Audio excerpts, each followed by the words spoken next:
성경 말씀 보시겠습니다. 마가복음 5장 35절에서 43절. 아직 예수께서 말씀하실 때에 회당장의 집에서 사람들이 와서 회당장에게 이르되 당신의 딸이 죽었나이다. 어찌하여 선생을 더 괴롭게 하나이까? 예수께서 그 하는 말을 곁에서 들으시고 회당장에게 이르시되 두려워하지 말고 믿기만 하라 하시고, 베드로와 야고보와 야고보의 형제 요한 외에 아무도 따라옴을 허락하지 아니하시고, 회당장의 집에 함께 가사 떠드는 것과 사람들이 울며 심히 통곡함을 보시고 들어가서 그들에게 이르시되 너희가 어찌하여 떠들며 우느냐? 이 아이가 죽은 것이 아니라 잔다 하시니, 그들이 비웃더라. 예수께서 그들을 다 내보내주신 후에 아이의 부모와 또 자기와 함께한 자들을 데리시고 아이 있는 곳에 들어가사 그 아이의 손을 잡고 이르시되 달리다굼 하시니, 번역하면 곧 내가 네게 말하노니 소녀야 일어나라 하심이라. 소녀가 곧 일어나서 걸으니 나이가 12살이라. 사람들이 곧 크게 놀라고 놀라거늘 43절을 같이 읽겠습니다. 예수께서 이 일을 아무도 알지 못하게 하라고 그들을 많이 경계하시고 이에 소녀에게 먹을 것을 주라 하시니라. 아멘. 아멘. 자, 제목을 한번 보시겠습니다. 죽은 소녀를 살리신 예수님. 시작. 죽은 소녀를 살리신 예수님. 아멘. 하나님께서 여러분들을 축복하십니다. 하나님께서 여러분들의 문제를 해결해 주십니다. 자, 예수님이 이 땅에 오셔서 하신 사역 중에 중요한 것 중에 하나는 사람들의 병을 치료해 주셨다라고 하는 거예요. 어떤 이 질병에 걸렸든지 간에 우리 예수님을 만나게 되면 모든 질병을 치료해 주시게 되었는데, 그런데 가장 절정적인 것은 뭐냐? 죽은 사람을 살려냈다라고 하는 거예요. 죽은 사람을 살려냈던 이런 기적적인 사건들이 있다는 것이에요. 자, 오늘 또 보게 되면 한 성읍의 회당장이었던 이 야이로에게는 12살 된 어린 딸이 하나가 있었어요. 외동딸입니다. 그런데 이 아이가 갑자기 병들어서 죽었어요. 얼마나 여러분 슬프겠습니까? 방법이 없어요.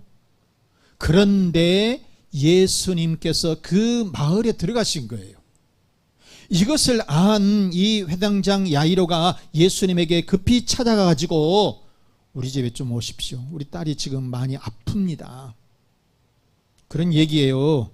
그래서 예수님께서 그 집에 들어가시게 되었다. 그것이 오늘 이 본문의 내용인데, 자, 그러면 예수님은 그 죽은 이 소녀를 어떻게 해주셨느냐? 첫째, 예수님은 죽었던 소녀를 살려주셨다는 거예요. 시작. 예수님은 죽었던 소녀를 살려주셨다. 아멘. 아멘. 41절 42절 말씀 보시면은 그 아이의 손을 잡고 이르시되 달리다굼, 헬라어예요. 하시니 번역하면 곧 내가 네게 말하노니 소녀야 일어나라, 그 말이에요. 자, 우리는 여러분 의학으로 고칠 수 없는 불치의 병 때문에 혹은 사업상의 부도가 나서 도무지 일어날 수 없는 절망 가운데에 있을 때에, 또는 여러분 우리가 가정의 문제라든지 아니면 자녀의 문제라든지 건강의 문제라든지 어떤 큰 문제가 있어가지고 도무지 헤어날 수 없는 그런 절망 가운데 있을 때에, 그게요, 그런 일들이 있죠. 갑자기 어떤 어려운 큰 일을 당했을 때, 오늘 또 본문에 보게 되면 이 회당장 야이로라고 하는 이 사람에게는 진짜 인생의 가장 큰 절망적인 상황이 있다는 거예요. 절망적인 이런 상황이라는 거예요. 자기 딸 12살짜리가 죽어버렸다는 거예요. 12살짜리가 죽었다. 오늘 이 성경에 보면은 회당장 야이로에게는 12살 된 이 외동딸 하나가 있었어요. 여러분 부모들이 다 그렇겠지만은 외동딸이에요. 그러니 얼마나 애지중지 키웠겠습니까? 자, 그런데 이렇게 애지중지 키웠던 이 어린 딸이 갑자기 병들었는데, 그런데 그 아이가 시름시름 하더니 결국 죽어버리고 말았다는 것이에요. 참, 여러분, 이 회당장 야이로는 이 딸을 살려보기 위해서 이 딸이 병들어 있는데 어떻게 하면 살릴까, 어떻게 하면 치료를 잘 될까, 그러면서 이 방법 저 방법, 이 병원 저 병원 다 해봤을 거 아니에요. 그런데 전혀 차도가 없는 거예요. 치료가 안 되는 거예요. 절망 가운데 있는 거예요. 그런데 그 성읍에 예수님이 오셨다는 거예요. 그래서 이 회당장 야이로는 급히 예수님을 찾아갔어요. 그리고는 예수님의 발 앞에 납작 엎드려서 우리 딸을 살려달라고 애원을 했다라고 하는 것입니다. 그런데 사람들이 너무너무 많아. 그래서 이 예수님이 회당장의 집으로 급히 가야 되는데, 그런데 이 사람 고치고 저 사람 고치고 저 사람한테 치이고 하다가 보니까 지체가 된 거예요. 그런데 또다시 연락이 왔어요. 회당장의 집에서 연락이 왔는데 아이가 죽었다는 거예요. 아이가 죽었다는 거예요. 얼마나 여러분 절망적이겠습니까? 진짜 얼마나 절망적이겠어요. 그래서 이 소식을 들은 예수님께서 급히 이제 다 놔두고 바로 이 베드로와 야고보와 요한을 데리고 급히 회당장의 집으로 갔는데, 집에 갔는데 이미 장례 준비를 하고 있었다는 거예요. 이미 장례 준비를 하고 있었어요. 그래서 예수님은 이 딸아이의 방이 어디냐라고 묻고는 그 딸아이의 방으로 가서 소녀의 손을 딱 잡고, 어린아이의 손을 딱 잡고 달리다 굼, 달리다 굼. 자, 이 헬라어 말은 탈리다 쿰이에요. 자, 탈리다 굼. 시작. 탈리다 굼. 항상 이 말씀을 써야 돼요. 그래서 여러분들도 일어나야 돼요. 여러분의 절망 가운데서 문제가 해결이 되어야 돼요. 어떤 문제라 할지라도, 여러분 죽었던 그런 사건이라 할지라도 이 달리다 굼을 통해서 기적적으로 살아나는 그런 역사가 있으시기를 바랍니다. 여러분, 이 달리다 굼은 달리다, 바로 이것은 소녀라고 하는 뜻이고, 쿰 하게 되면은 일어나라, 그러니까 소녀야 일어나라, 그런 말이에요. 일어나야 돼요. 여러분, 우리들도 일어나야 돼요. 사업상에 어떤 어려운 문제가 있던, 질병에서 치료받지를 못해서 너무 힘들어 있던 간에 우리는 일어나야 돼요. 하나님의 역사가 있으면 일어날 줄로 믿습니다. 이렇게 해서 예수님께서 이 죽어버렸던 이 어린아이의 손을 잡고 일으키면서 탈리다 굼 했더니 아이가 눈을 비시시 뜨더니 일어나서 그 다음에 걷기도 하고 또 먹기도 하고 그렇게 했었다라고 하는 것이 본문의 오늘 이 내용이라고 하는 것입니다. 사랑하는 교우 여러분, 우리 예수님은 이처럼 죽었던 아이를 다시 되살려 주시게 됐어요. 절망 중에 있었던 회당장의 문제를 해결해 주신 줄로 믿습니다. 여러분, 살다가 보면 우리 앞에 이렇게 큰 절망적인 문제가 있을 수 있어요. 주님은 여러분, 우리 어떤 문제라 할지라도 우리가 주님을 찾아가서 주님 만나게 되면 반드시 어떤 문제라 할지라도 깨끗하게 이 문제들을 해결해 주실 줄로 믿습니다. 자, 그러면 회당장은 어떻게 했기에 딸아이를 살릴 수 있었느냐? 두 번째, 회당장은 예수님 앞으로 나와서 겸손하게 엎드렸다는 거예요. 어떻게 했다고요? 자, 두 번째, 시작. 회당장은 예수님 앞으로 나와 겸손하게 엎드렸다. 따라서 우리도 예수님 앞으로 나아가 엎드려야 한다. 아멘.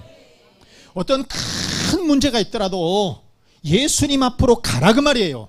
예수님 앞으로 나오라 그 말이에요.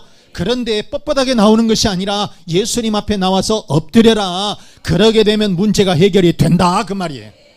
아멘. 22절 말씀을 봅니다. 회당장 중에 하나인 야이로라 하는 이가 와서 예수를 보고 발 아래 엎드렸다 그랬죠. 예수를 보고 발 아래 엎드리어 23절 말씀을 봅니다. 23절 간곡히 구하여 이르되 내 어린 딸이 죽게 되었사오니 오셔서 그 위에 손을 얹으사 그로 구원을 받아 살게 하소서 그랬다는 것이에요. 즉 그러니까 회당장 야이로는 예수님을 찾아왔어요. 그리고 예수님 앞에 엎드렸어요. 그러면서 하는 말이 딸아이가 죽게 되었사오니 우리 딸 좀 살려주세요 주님, 그 말이에요. 자, 여러분, 회당장이 어떤 사람입니까? 그 회당의 제일 우두머리예요. 그러면서 랍비, 핫잔, 그리고 평신도로 이렇게 구성이 되어 있는데, 그런데 이 회당에서 제일 어른, 그러면서 집회 순서라든가 질서 유지라든지 심지어는 재판까지도 했었던 그런 사람. 그러면서 명예적인 이런 직책인데 굉장히 그 지역에서 존경받는 사람이었다는 거예요. 굉장히 존경받는 사람. 자, 여러분, 그런 그가 자기 딸이 병들어서 죽게 되자 다른 데를 찾아가는 것이 아니라 예수님을 찾아왔고 그 다음에 예수님 앞에 엎드리게 되었다. 그러면서 간곡하게 이 자기 딸 아이를 살려달라고 이렇게 주님에게 도움을 요청했었다라고 하는 그런 말씀인 거예요. 사랑하는 교우 여러분, 회당장 직책이 중요한 게 아니에요. 여러분, 체면이 문제가 아니에요. 급한 일이 생기면 우리는 어디로 찾아갈 것이냐? 예수님께로 찾아가야 된다는 거예요. 그리고 엎드려서 간절히 구해야 된다는 거예요. 그러게 되면 반드시 우리의 문제들이 해결이 될 것이에요. 그런데 여러분, 대부분의 사람들이 어떤 어려운 문제가 생기게 되면 어떻게 하느냐? 사람 찾아가. 그리고 자기 머릿속으로 이것 굴려보고 저것 해보고 이 방법 생각해보고 저 방법 생각해보면서 문제를 해결해 보려고 발버둥을 칩니다. 별의별 것 다 생각을 해가면서 그렇게 한다는 거예요. 여러분, 그러다가 정 안 되면 주님 앞으로 나오고 기도원에 찾아가고 금식하고 기도하고 이렇게 하는데, 여러분, 우리가 가장 어려운 일이 있을 때에 제일 먼저 누구를 찾아가라고? 예수님을 찾아가라는 거예요. 그리고 예수님 앞에 엎드리라고 하는 거예요.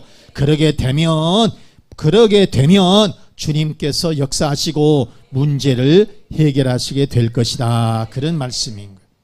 말씀 여러분 기억을 꼭 하셔야 돼요. 우리들이 살아가면서 여러분 모든 일들이 만사가 영통한 것은 아니에요. 어떤 때로는 어떤 어려운 일들이 생길 때가 있어요. 그럴 때에 주님을 찾고 우리가 주님 앞에 엎드리게 되면 반드시 문제가 해결될 줄로 믿습니다. 마가복음 2장에 보게 되면 예수님을 찾은 이 중풍병자의 이 지인들이 나옵니다. 자, 예수님이 갈릴리에서 사역을 하실 때의 일이에요. 그 마을에 한 발자국도 움직이지 못하는 이 중풍병 환자가 있었어요. 자, 주님을 만나기만 하면 치료가 할 수 있는데, 그런데 어떻게 주님께 가냐 그 말이에요. 그런데 거기에 주위에 친척이라든가 이 지인들이 있었는데, 그런데 예수님이 이 동네에 오셨으니까 우리가 예수님께로 이 친구를 데리고 가자. 그런데 본인은 못 움직여요. 그래서 들것에다가 실었어요. 들것에다 태웠어요. 그리고 4명이 들것에 싣고 가는 거예요. 그런데 사람들이 많아도 너무너무 많아. 도무지 예수님 앞으로 갈 수가 없는 거예요. 방법이 없어요. 왜냐하면 다른 사람들도 고치겠다는 거예요. 다른 사람들도 치료해야 되겠다. 그 다음에 어떤 문제가 있다. 그러니까 사람들이 너무 많아가지고 길도 안 비켜주고 자기들도 치료돼야 되니까. 그래서 생각하는 것이 얘라 모르겠다. 지붕으로 올라가자. 오늘날 같이 슬라브집이라 하면 어떻게 뜯겠습니까? 기와장이라면 성경에 보니까 기와를 뜯었다는데 중동은 기와가 있는 것이 아니고 그냥 얽히설키 됐어요. 비만 안 맞으면 돼야. 뜯기가 쉬워. 그래서 위로 올라가가지고 그걸 뜯어버린 거예요. 그리고 사람을 거기다 내린 거예요. 못이 부실부실 하더니 사람이 내려와. 예수님도 깜짝 놀랐겠지요. 그런데 예수님께서 생각하실 때 대단한 믿음들이다. 너희들의 믿음이 대단하다. 자, 성경에 보게 되면 뭐라고 얘기를 하냐면, 자, 마가복음 2장 4절 말씀하고 2장 5절 말씀에 보시면 그렇습니다. 예수께 데려갈 수 없으므로 그 계신 곳에 지붕을 뜯어 구멍을 내고 중풍병자가 누운 상을 달아내리니 그냥 사람을 거기다 쭉 달아내렸다는 것이에요. 그러니까 여러분 그 열성이 대단한 거지요. 아멘. 열성이 대단한 거잖아요. 남의 뭐 이목 볼 것 없어. 문제를 나는 해결해야 돼야. 그러면 지붕이고 나발이고 다 뜯어내야 된다니까. 이거 지붕 안 돼요. 그러면은 어쩌겠어요, 여러분. 기와하면 기와장 뜯어내고 슬라브면 가서 이제 파가지고라도 그냥 예수님께로 가야지. 그런 열성이 있어요, 없어요, 우리 교인들? 목소리가 다 뒤져간다, 진짜. 열성이 있어요, 없어요? 싸납 깨고 가야지. 안 돼요, 안 돼. 예수님이 그 제자들이 안 돼. 그러면 네, 알았어요. 이러고 있지 말어. 자, 그래서 예수님께서 마가복음 2장 5절 말씀에 자 봅니다. 예수께서 그들의 뭐를 보시고 믿음을 보시고 중풍병자와 그 지인들의 믿음을 보셨다는 거예요. 그래서 치료를 해 주셨다라고 하는 말씀인 것입니다. 사랑하는 우리 교우 여러분, 사람들에게는 다 문제가 있습니다. 질병의 문제가 있고요, 가정의 문제, 자녀의 문제, 사업의 문제, 건강의 문제 다 있어요. 그런데 이런 문제들을 가지고 우리가 예수님을 찾아가서 만나게 되면 반드시 그 문제를 해결해 주시게 되더라. 여러분, 문제는 우리가 주님께 찾아가서 엎드리라고 하는 것이. 주님께 찾아가서 엎드리게 되면 반드시 문제가 해결된다. 아멘. 하림그룹의 김원국 장로 요거 예화 들고 마치겠습니다. 김원국은 어렸을 때 11살 때에 자기 외할머니가 병아리 10마리를 줬어요. 병아리 10마리를 이렇게 줬는데 이거를 잘 키우고 또 키우고 그래가지고 고등학교 때 닭이 5,000마리가 되고 돼지가 700마리로 성장을 했어요. 이 부모들은 인문계를 가거라, 그래서 대학을 가거라 이렇게 했는데 얘는 동물 키우는 것이 너무 재미가 있어. 그래서 농고를 간 거예요. 농고를 갔는데 그런데 18살 때 사업자 등록을 했어. 고등학교 때 사업자 등록을 했다는 거야. 여러분들은 사업자 등록 있어 없어? 얘라 진짜. 이 김원국은 18살 고등학교 때 사업자 등록을 했다니까. 어떤 게 재미있냐면요, 직원들이 한 5-6명 됐어요. 그리고 일용직 직원들이 한 20명 정도 이렇게 되는 거예요. 그런데 결제받아야 되잖아요. 결제받으려면 어째 사장님이 지금 어디가 있어? 학교가 있어. 그러니까 학교 앞에서 기다려야 돼요. 점심 때까지 기다려야 되고 아니면 끝날 때까지 기다려야 돼요. 그런 에피소드가 있습니다. 진짜 재밌어요. 그런데 이 고등학교 때에 돈을 얼마를 버느냐? 4천만 원을 번 거예요. 4천만 원 요즘으로 보면 별거 아니지요. 그런데 75년도 6년도 정도 되는 것이니까 그때 익산시에 집 한 채가 괜찮은 집이 400-500만 원 정도 할 때예요. 그러니 4천만 원이면 상당히 큰 거지요. 그런데 김원국에게는 21살 때 축산물 파동이 나고요, 외환위기 때 부도가 나게 되고요, 심지어는 2003년에는 공장이 전소가 돼버린 거예요. 다 타버린 거예요. 닭 한 마리 건지지를 못하고요. 거기다가 조류독감까지 나가지고 이 거래처가 다 끊기고 부도가 난 거예요. 여러분, 그러면 어떻게 살겠습니까? 그런데 김원국은 하나님 앞에 더 나간 거예요. 하나님 앞에 더 나간 거예요. 그래서 하나님 앞에 더 열심히 기도를 하게 되었는데, 그런데 하나님 앞에 이렇게 매달린 결과 2018년 자산 총액 11조 9천억, 재계 26위까지 올라갔던 사람, 하림그룹. 지금도 이 김홍국 장로는 집이 익산입니다. 본사가 서울이겠지만은 서울에서 꼭 주일이면은 내려와서 예배를 드리는 익산 신광교회 장로로 섬기고 있습니다. 자, 말씀을 마치겠습니다. 사랑하는 우리 교우 여러분, 살다 보면은 다 어려운 일이 생길 수 있어요. 어떤 사람은 가정의 문제가, 또는 질병이라든가 자녀의 문제라든가 사업의, 직장의 문제로, 또 사람과의 문제로 참 힘들어할 때가 있어요. 여러분, 다 문제들이 있습니다. 문제는 그럴 때에 사람을 찾느냐 예수님을 찾느냐, 이것이 문제라고 하는 사실이에요. 급한 일이 생기면, 여러분, 어려운 일이 생길 때에, 내가 절망 가운데 있을 때에 제일 먼저 여러분 주님을 찾아서 엎드리시기 바랍니다. 주님 앞에 나가서 엎드리게 되면은 어떠한 문제라도 반드시 해결을 받을 줄로 믿습니다. 자, 여러분의 가정들마다, 자녀들마다, 직장과 사업장마다 어떤 문제가 있든지 다 해결받으시고 하나님의 큰 축복을 받으시기를 주 예수 그리스도의 이름으로 축원합니다.